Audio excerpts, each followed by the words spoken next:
Starting your own practice is hard for many chiropractors. It's riddled with both struggles and successes.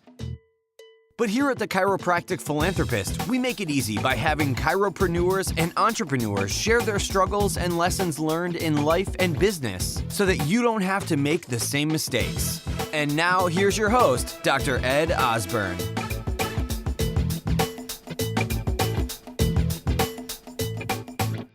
All right, TCP listeners, I have an incredible guest today, and that is actually Dr. Larry Goodman.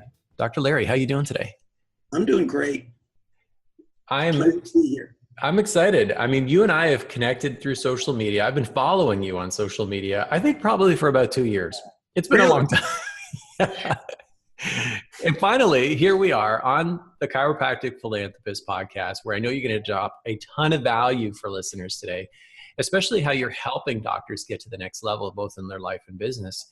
Sure. But before we do that, why don't we tell the audience, tell the listeners a little bit about you, because I know about you, but tell them about you as a person, as a leader, as a mentor in our profession today.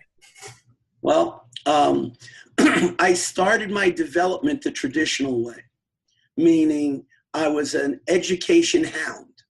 So I by the time I was like 24, I had a degree in psychology, a degree in nutrition, a degree in chiropractic, and a degree in acupuncture. Because boredom is my curse, you understand.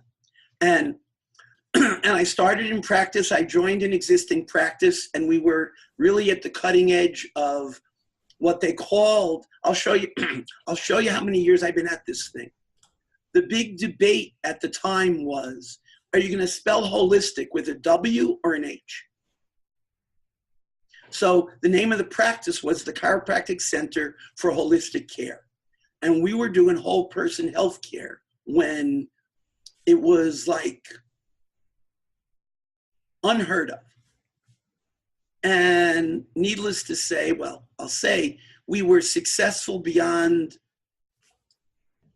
anything I could have comprehended. In fact, we were clients with David Singer back then, and there was another AK doc in Texas, and I won't give his name, but in any given week, we had an informal competition as to who had the highest volume of applied kinesiology practice that week. And so I got way caught up in the, if some is good, more is better practice of the 80s and the 90s. And then this weird thing started to happen that the seminar speakers didn't tell you about, which is that when you start having an office process, 60, 70, 80 people a day, between the work of processing the patients, training and working with the docs, the staff, your wife, somewhere along the way, this weird thing happened that nobody told me about. It didn't just stop being fun. I developed this mantra, which I don't recommend to anybody. It went like this. I haven't thought of this in a while. If I have to keep running back and forth like this from room to room for the rest of my life, I will go out of my mind. Wow. Now, nobody prepared me for that.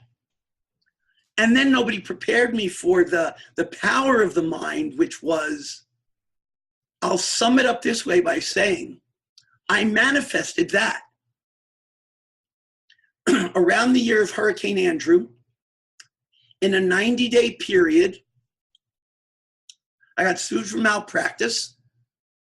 We had this minor climactic occurrence called Hurricane Andrew. And the mother of my child, who was also my office manager, which I don't recommend that either, by the way, we discovered that, especially without the practice to keep us distracted, we like to want to kill each other. It was not pretty. It was not pretty, not even a little bit. And I was not prepared for any of that because nobody told me that you could go from pardon my language, but balls to the wall, pedal to the metal, to I can't get up out of bed and I don't want to live. Like that. But I'm here to tell you, it can happen. It can really happen. And by the grace of God and the help of some good friends, two friends in particular, a couple, he's a chiro, they were having this guy come to a seminar at their house. This guy's name was John DeMartini. This was 26 years ago. Wow, 26. Yeah. And they said, you might want to come. It might be helpful. And I came with Shudder, my girlfriend. I was not yet divorced because I didn't get to that place yet. So we come to this seminar and he does this thing, this, what at that point was called this collapse process. And aside from the fact that it caused a shift in me that I needed and had never experienced anything quite like before, we were like kindred spirits, because I'm I'm a voracious reader with a virtual photographic memory, and so is he. And so it was like, whoa, I'm not the only crazy guy like this. So that was the first piece of the, we'll just call it the transformation of Larry Goodman. The next piece came, you know you're not doing great when one of your patients suggests you go see a doctor. There's an indication there. What's that? That's an indication there's something wrong. Yeah. Well, there's a third indication that I'll get to in a second. So I go see this doctor. Her name is Janet Kneffel. She's on the faculty at the University of Miami Medical School. And she's got these charts on her wall. And I'm an applied kinesiology-oriented chiropractor. And she's got me holding my arm up and muscle testing. Only she's doing muscle testing related to emotions. And I'm going, what the? Whoa. That's different. Now, I'm the kind of guy that this was on a Tuesday. Thursday, I was on an airplane up to Philadelphia to see my first Scott Walker taught NET training. And just to tell you how far and fast that went, I'm now level 2 certified NET practitioner and have developed some original research that's part of the whole NET body of knowledge. And even that wasn't really the tipping point, because the tipping point came, I don't share this a lot, but if it helps somebody out there, I'll put it out there. I became alternating suicidally depressed and self-medicating with the poor psychiatrists. You know, they prescribe the stuff and has this orange warning label on it that says, do not consume alcohol when taking this medication. But somehow I figured that did not apply to me. So there were a few episodes of, let's just say, it's really literally by the grace of God, I'm still here. And that's not a dramatization. That's not an overstatement. It's just the way it went. And in that interim, this is how you don't want to try to build a practice. So anybody that's in practice building phase right now, what I'm going to tell you that I did, don't do this. Patients who had hung in there with me, one in particular I'll never forget, because I had been like alternating between, well, showing up and not showing up. Like whether you had an appointment or not. So don't do this, guys. I said to this patient, why are you still here? If I had me as a doctor by now, I'd have gone to find somebody else. Why are you still here? And the patient said to me, she and her family had been patients of mine at that point for several years. And she said, I'll take you at 50% over anybody else in this town at 100%. And I was touched and thought she was crazy. So, don't you want to know? So then what happened? I want to know what happened. I keep having to switch my mic off because there's someone hammering on the wall next. So no words. So next to my building. Please, I'm on the edge of my seat. So what happened was I shut it down.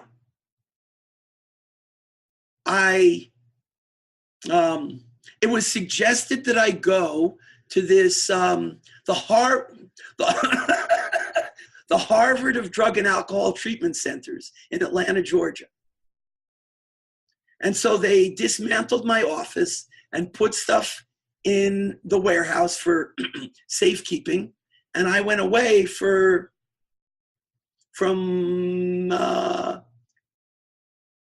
Labor Day to January 3rd of that year. And I came back and something had changed. Like, I didn't want to do this thing anymore. This thing that had been my sustenance, had been the supporter of me and my family and blah, blah, blah, blah, blah. I got to realize that something in that mix was killing me. And nobody had an answer for how to do it differently, because the addictive nature of my achievement junkie status was that if some was good, more was better. So the only thing I knew what to do was learn something else about me. And that's when DeMartini and Walker, and that's when all that stuff started to come together. And now, do you think, Doc, like, I'll just kind of like interject with this question, is that, do you think that, and this is just an observation and something I felt like myself, is like, just as a human being, like every 5 years, I think for 5 years, maybe every 10 years, it's almost like we evolve and reinvent ourselves. Well, it's interesting that you say it that way, because I wouldn't say we do. I would say we can. I would say at some level we must. And the point about where the Goodman factor came into existence, and that's my coaching company and strategy, is that what keeps most of us, what kept me holding on was I didn't want to give up the power, the status, the prestige, let's face it, the money, the all of that. And to do what? To go into the great unknown? Scary. When I first started making the transformation, there were a list of people, including my parents, she's my wife now, not the same one as before, but many people who said to me, what's so wrong with being the neighborhood chiropractor? You helped so many people and made so much money. What's so wrong with that?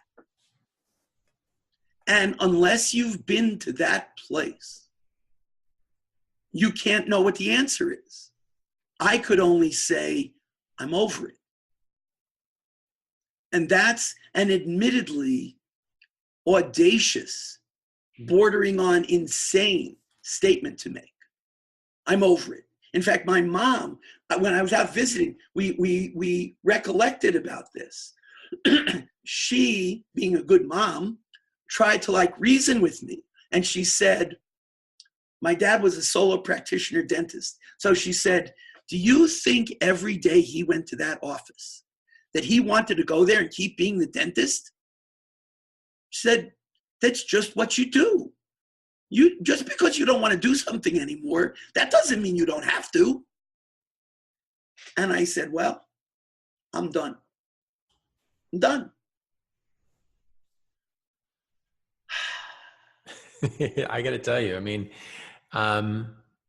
I can feel it. So I see you, I hear you, but I feel it too, Doc, because I've been there.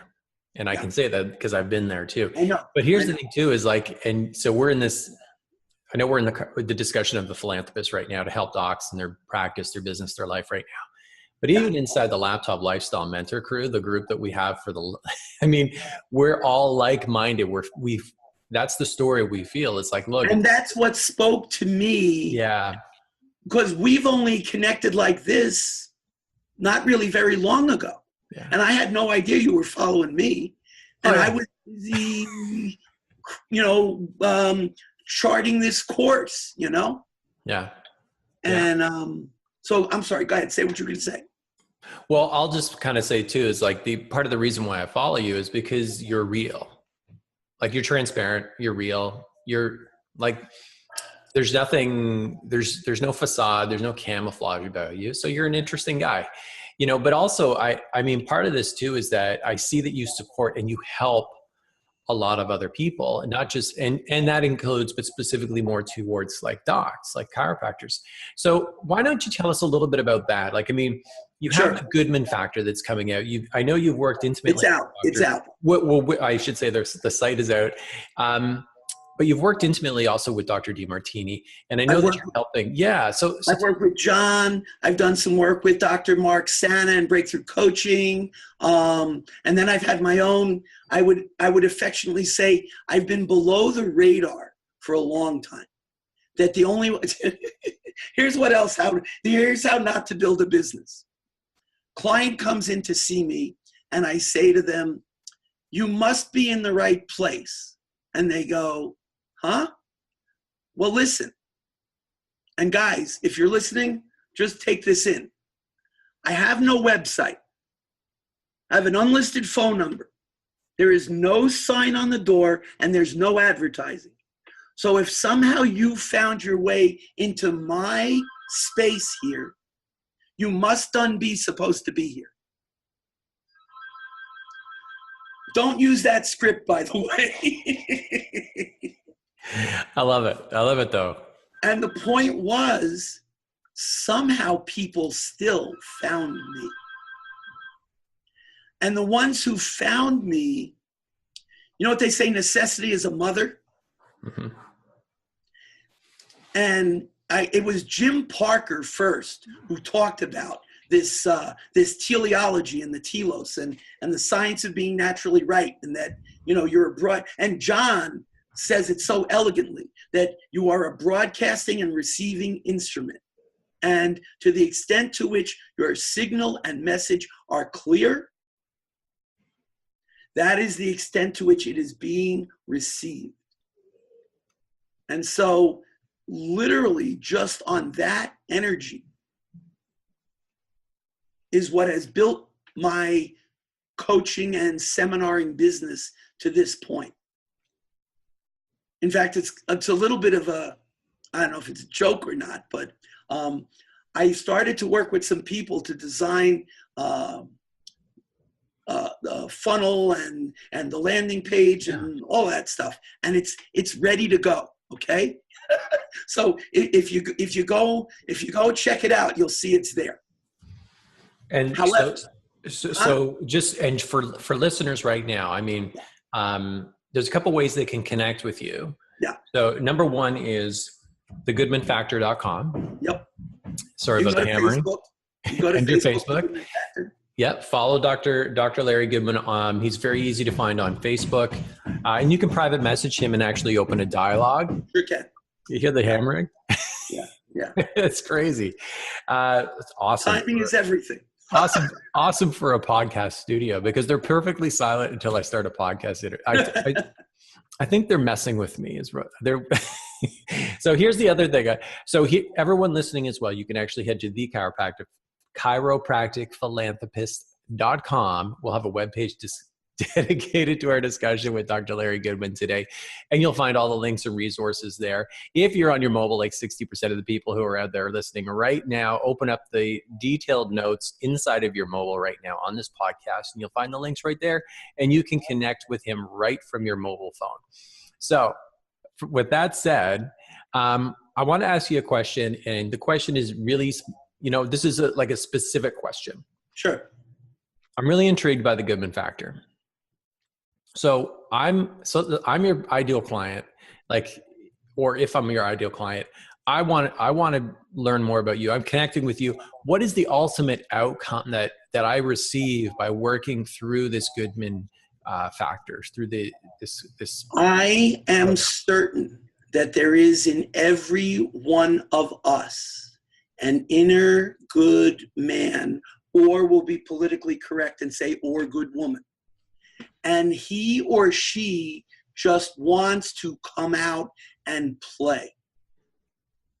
And the reason why she or he doesn't is whatever your story is, whatever your, again, pardon my language, but whatever your shit show is, that's the reason why you either were told, or in most cases, you told yourself, this is as good as it gets. Now man up and go do. And I am here to tell you, it does not have to be that way. The guys that I was working with to develop the message, we talked about the moment of truth. And the moment of truth, for most of us, happens on Monday morning when the alarm clock goes off. And the moment of truth is like this. A, do you throw the alarm clock against the wall? That's the worst. This morning. Yeah. B, do you hit the snooze bar? Or if you're me, now I'm not going to say everybody is, I don't know, passionate, driven, inspired, and living the life of their dreams like I am. But just check this out. I flew from San Diego on the red eye, arrived here in Miami at 6 a.m. Truth. Yep. Got home, put the laundry in the washing machine, took the dog for a walk, had some love and attention and reconnection with my wife, went to the gym, went to spinning class, worked with a couple of clients on the phone, and now here I am. And I'm here to tell you, in my world,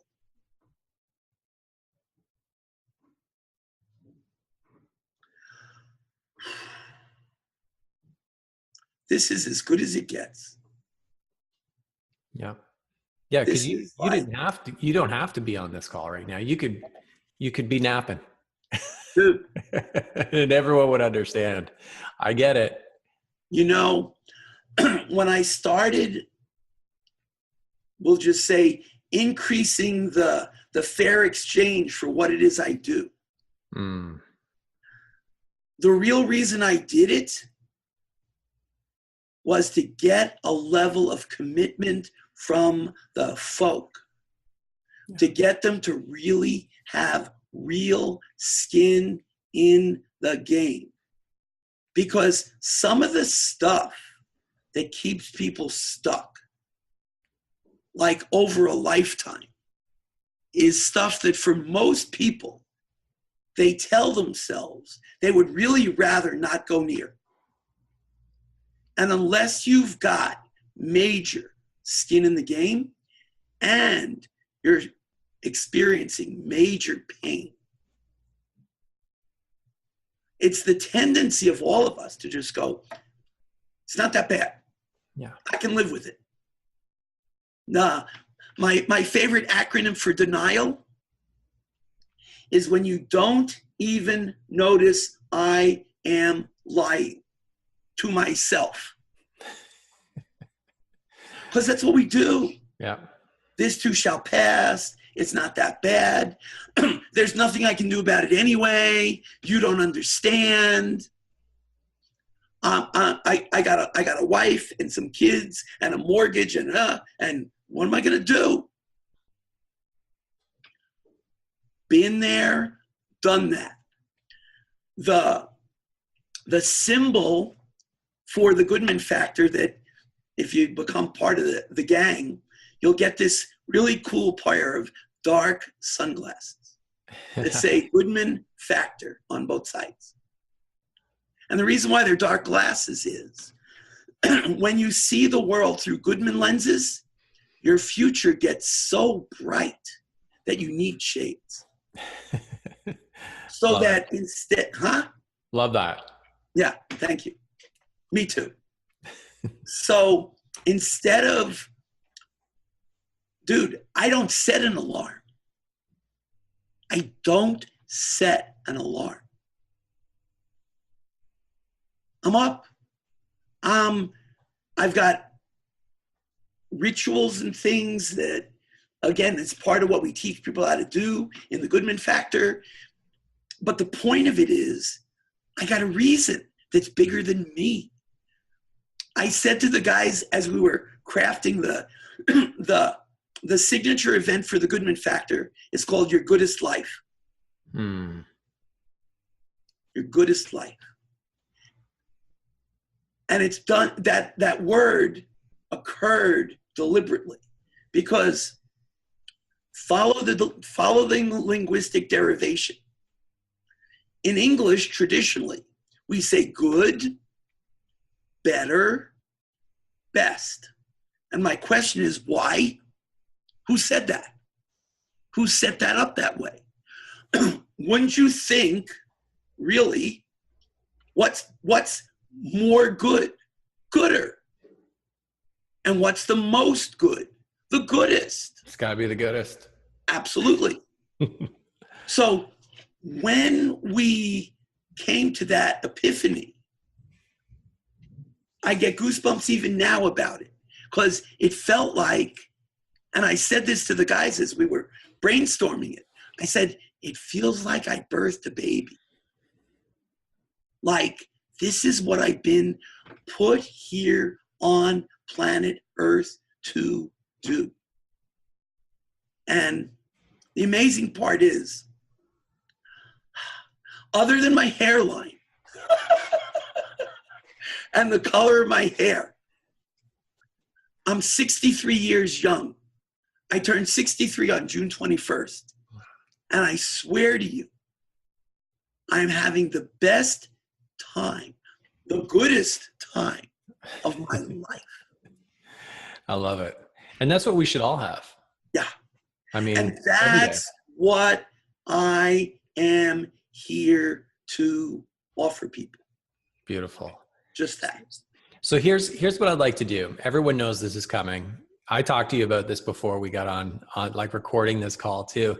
And that's the TCP time machine. We call it the Back to the Future.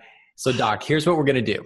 Yeah. I'm going to take you. I'm going to put you in our TCP time machine. Now get this. We're going to actually transport you back to a time when you actually graduated from chiropractic college. Now, you have all the current knowledge, life experience, everything, I mean, that you have today.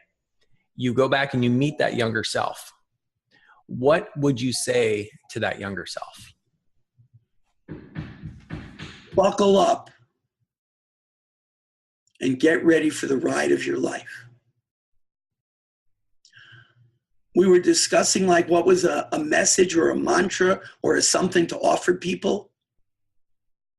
Here's mine. And I've shared it with clients over the years. Even when things don't appear to be going my way, I am certain the living God has something even better planned for me. Because I tell you what, in my life, in my own world, in the world of the hundreds of people I've gotten to work with, it's so what's true. And everything else is an illusion. I hear you. This is good advice. Thank you. And so as we kind of wrap this up, I'm going to ask you for a resource. Now, this is something that you're reading. Maybe it's on your night table right now. Maybe this is something that you listen to, or it could even be a live event. But where, what, who, one resource that you would recommend? Besides my A1 mentor, Dr. John DeMartini, I mean, it's always him. But something a little more portable, there's a little tiny book that's, actually there's two of them. They're both little tiny books and they're both powerful. One is by a guy named Robert Johnston, Johnston. It's called Owning Your Own Shadow. And the other one, and I'm sorry I'm drawing a blank on the author, it's called Trances People Live. Interesting. I have not heard of either of those books. The word transformation gets bandied around quite a bit by people like me. But when you understand the linguistic origin of it, it is literally that we are living a trance. And the Kabbalists say that life is like a multiplex movie theater. And if you don't like the movie, go switch theaters. Yeah. And so many people stay stuck in their stuff because of, and they've got the list of reasons why. And so my message to people is, if you're willing to do the work with me, you can literally go from stuck to unstoppable. You've got it in you. Beautiful. You do. Yeah. Love it. And that's perfect. That's a perfect segue into wrapping up the podcast interview today, Doc. Thank you for that. And so listeners, you can head to thechiropracticphilanthropist.com. Again, we'll have a webpage dedicated to our discussion with Dr. Larry Goodman today, and all the links and resources, even to those books that he's provided, in Dr. DeMartini. Doc, I want to thank you so much for being on the podcast today. I don't do as many of these podcast interviews anymore. I'm super excited that you accepted my invitation. And just, thank you. I want to thank you and acknowledge you for giving back to the profession and in such a unique way. Thank you for giving back. Thank you. Thank you for the opportunity. And thank you for what it is you do, because this virtual practice without walls, I knew that that's what I've been doing, but I never heard anybody actually express it that way. So thank you for that. So you've heard the struggles, you've heard the successes, and this episode is done. But there's still so much more to come and so much more to learn. Head on over to thechiropracticphilanthropist.com and sign up for our newsletter, where you'll receive free practice building tips and strategies, including how to market your practice with your very own podcast and so much more. Thanks for listening, and we'll see you next time on The Chiropractic Philanthropist.